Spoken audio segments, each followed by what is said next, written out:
Welcome to Weekend Design. There are all types of materials you can use to get creative, but one you might not have thought of is henna. Here's Jacksonville Beach artist Lisa Paulger with her favorite recipe for this traditional art form. The basic ingredients are fresh henna powder, pure lemon juice, sugar, and tea tree and geranium essential oils. I like to use Jamila brand henna because this has been specially milled for skin quality art. Now this is what natural henna powder looks like. It's kind of a brownish green and it smells like grass. The second ingredient I use is lemon juice. To mix about this much of henna, I may need 2 to 3 cups of lemon juice. So I buy the big bottles. The next thing you would use is sugar. You can use regular table sugar. I prefer to use dextrose, which is corn sugar. Now, the next 2 ingredients, geranium oil and tea tree essential oil. These must be essential oils, not fragrance oils.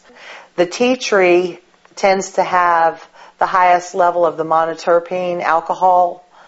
And then I use the geranium oil because it smells nice and kind of masks some of the medicine-y smell of the tea tree oil. Now, there's other things that you will need, and these are the tricks of the trade. You'd need a mesh tea ball, like what you would put loose tea in, mylar wrapping paper, the metallic kind, not any paper kind, some knee-high pantyhose, scissors,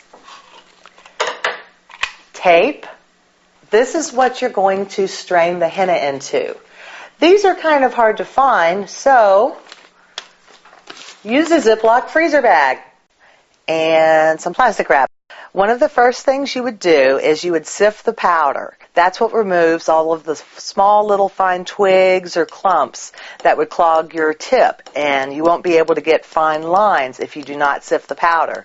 So what you do is you take a spoonful of henna, you put it in the tea ball, put a bowl underneath, and you tap, tap, tap, tap, tap, tap, tap, tap, tap, and then throw away the part that won't go through. See these little lumps in there that are left? Those you don't want. The next thing you do would be to combine the lemon juice, the henna powder, and a couple of teaspoons of sugar. Now the sugar helps the paste stick to your skin. You mix it and mix it and mix it and stir it, trying to get all the lumps out until it's about the consistency of mashed potatoes. You should be able to take your spoon, touch the paste, and lift it up, and it should be able to string on the spoon for a few inches, and you'll see that. That's about when it's ready. After that, the most important part, cover the bowl with the plastic wrap, press all the air out of it, and wait for dye release. Yeah. So you've covered it up, you've pressed as much air out as you can. You can see there's probably a little pockets of air right there. That's okay, because that's going to help let you know when you have achieved dye release. At this point, if you've let your henna rest at least 24 hours, you could technically be good to go for dye release. However, I like to add the extra step of the essential oils, but not every beginning person experimenting with henna has these. You will still be okay if you do not use these, but I recommend using them. They have a monoterpene alcohol, and that helps even pull more of the lost zone out of the henna paste, so you get even more of a darker stain. We're trying to maximize get as much of that dye molecule out as we can out of that henna powder. Now look at the texture here. This is what you want, but it'll peak when you use a spoon like this. After you've added your tea tree and geranium essential oil, once again, you cover it with plastic wrap, press all the air out, and wait 2 to 3 hours. Again, it's worth the wait to do this. This has sat for 24 hours. It has had the essential oils added. And if you look closely in little pockets, you can see little droplets of brown. That's when you know you've achieved dye release. Once that's done, you stir the paste again, and we are going to strain the paste through pantyhose. The first thing you do is you take a cup, you put a plastic freezer bag over the cup. Then you take knee-high pantyhose, stick them on your hand, stick them in the cup, and roll the edges over the cup.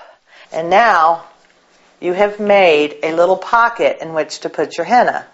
At that point, you take your henna paste and just put spoonfuls and spoonfuls into the pantyhose until you have as much in there. You have it all in there, basically. Then you take the size of the bag and the pantyhose, you grab it at the neck, you take the pantyhose and you pull. And when you do that, it strains out all those fine lumps. Whatever's left in the pantyhose, you discard. Here comes the end of the bag. That's all the clumps that we've just removed. You can tape up or put a zip tie around this bag and stick it right in the freezer. And this will last you up to 2 years, and it is ready to go. The next thing you would do is you would have to figure out, how am I going to apply this paste now that I have this in a cone? I like to use the cone method, where I take Mylar wrapping paper, I roll it into a cone, and then I use that plastic bag, the Ziploc bag that is now filled with the freshly strained henna, and I use that to fill the cones. You don't want to fill them all the way to the top. If you've overfilled these cones, you're going to have henna seeping out, just like I have right there. You wipe that off with your paper towel. And now, you fold one side in, fold the second corner in, and then roll. And you take a piece of your tape and secure it. You can store the henna up to 1 to 2 years without losing any dye potency if you store it in the freezer. And then just leave it out to defrost whenever you're ready to use it. Put them in a Ziploc bag so the tip stays up. It will stain clothing. Do not get it on your clothes because you will not get it out. It'll also stain your hair and your fingernails. And that won't wear off like your skin. That will have to grow out. When I wipe it off, it should be orange. Now, that's only been on for a minute. I recommend you leave the henna paste on at least an hour, and it will be much darker orange than that. And then it'll darken to brown within 24 hours. Now that you've mastered the fine art of henna body art, let's get creative. Some of the things that I also henna are drums, boxes, and on the picture frames, you'll see that it looks black.